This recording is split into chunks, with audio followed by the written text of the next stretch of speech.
Après le tir, lorsque le poisson n'est pas séché, le combat s'engage avec la force et la brutalité de l'instinct de survie.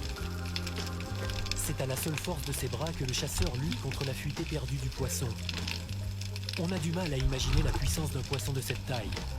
Mais lorsqu'on voit le chasseur faire le bouchon sous la surface, on se dit que ce n'est pas gagné d'avance.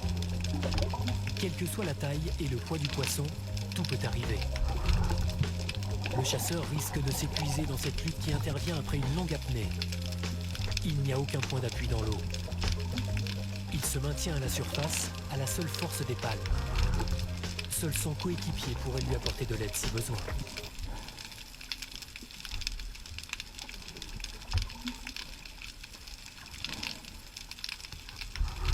Le Wahoo vient de capituler, épuisé par ce combat inégal. Entravé par cette flèche d'acier en travers du corps, il remonte inexorablement vers la surface. Sa robe striée bleu métallisé est le signe de sa reddition.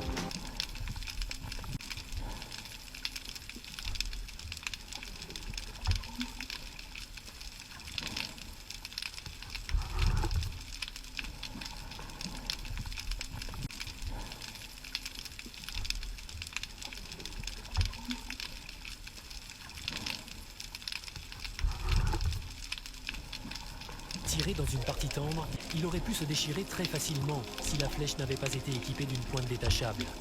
Un accessoire devenu indispensable pour les chasseurs du Grand Bleu. Beaucoup de poissons de pleine eau, c'est-à-dire qu'ils sont loin du fond, on a tout intérêt à chasser avec une pointe détachable. Ça, c'est d'une redoutable efficacité, et surtout sur des poissons à chair fragile comme le wahoo ou le tordant de chien aussi. Il faut que le tir soit bien centré, et la pointe détachable, c'est vraiment un atout déterminant pour la capture de l'animal. Le blue water hunting, qui est l'expression anglo-saxonne de notre chasse dans le bleu, est assez récent. On ne débute pas la chasse sous-marine dans le Grand Bleu. Généralement, on y vient après s'être confronté au récif, à l'agachon et à la coulée.